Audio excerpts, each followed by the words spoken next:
here we are with the KR Wilson benchtop distributor machine, which is a really cool, handy gadget. And honestly, it's the first time I've ever seen one here. And I'll just show you. We've got the HV-12 distributor mounted on the base plate. It's got a power source inside, which is basically 2 D-cell batteries, a few adapters and screwdrivers and whatnot, Allen keys to affect the repair if necessary. We've got a timing wheel here, and we've got a degree indicator. Okay, so the object of the game is to this is a dual point distributor designed to saturate the coil more completely so we get a hotter spark. So the idea is to match the sides and get them with the right number of degrees of dwell so that this engine runs fine and proper, because it's a Lincoln, you gotta make it run good. So the basic operation is you're adjusting the points one at a time.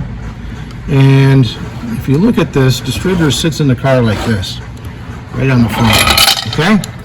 So as you sit in the car, we have a right-hand set of points and a left-hand set of points, okay? The left-hand points are the lead, the right-hand points trail. Here's where the vacuum brake goes, but that's discussion for another day. That's out so that we can rotate and operate this machine easily, because we're going to do it just by hand, okay? And then we've got our power source feeding some internal wiring. You see that light come on there? That's indicating that our points have made contact, okay? And that's showing us basically our timing spots as we go along. Every time a point set makes contact, the light turns on, okay?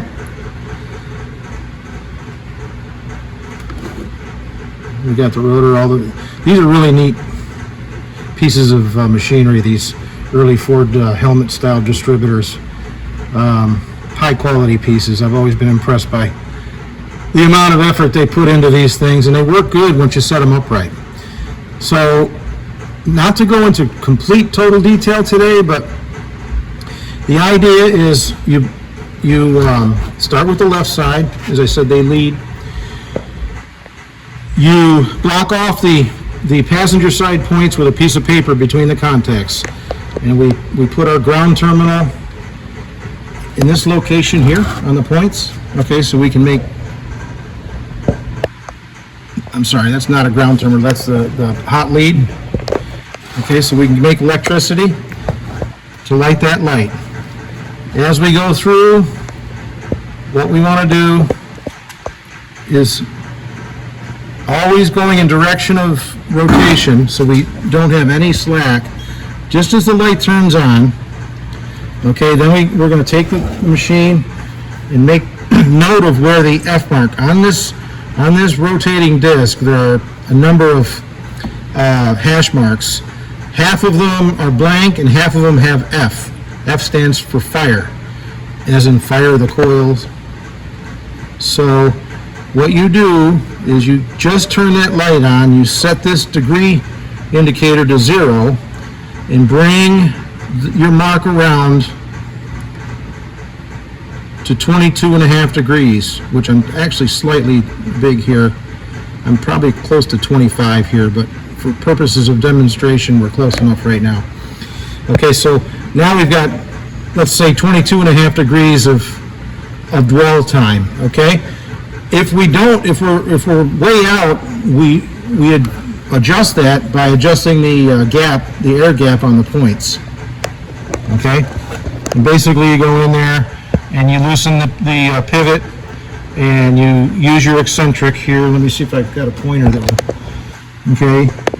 We go ahead and loosen this pinch bolt and operate the air gap with this eccentric here, either opening or closing the point gap, okay, depending on whether we need more or less dwell time on this set of points.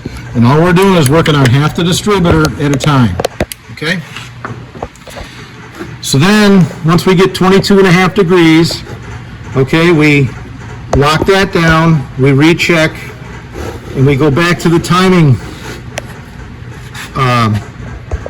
adjustment, the initial timing plate here. This is going to set your initial ignition advance, okay?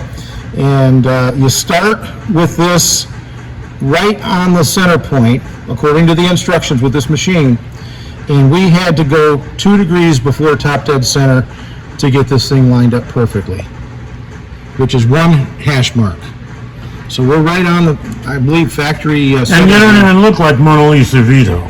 No, that's right. Okay, so then you're all done with half the job. You take your lead off. On a Ford distributor, you've only got 1 point of contact. On this, you have to switch over to your other set of points. Okay, pull your piece of paper out and put it into the contact position, contact points on this side that you've already adjusted. So these are free and open, and you just repeat the same procedure. Again, Okay, Mike, I have a question. Yeah. Okay? Because I know on the big K.R. Wilson machines like the dealerships, they set the distributors up with the coil on the distributor. And they run a wire for a plug to check the spark on the plug. So with this, you don't need the coil on. right. Yeah, the other machine is way more sophisticated, and you're checking overall ignition performance. This is just setting the initial mechanical side of things. That other machine, like the dealership bay machine, can check, like voltages and Yeah, so it's much more thorough, but this, you can basically set this up at home right. in your garage.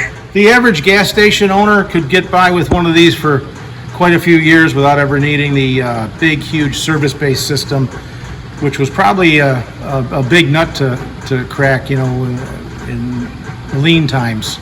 Okay, so now that we've got this point, what's the next thing to do with this? Well, we've set up one side, okay, we're setting up the other, and we're doing the same exact procedure.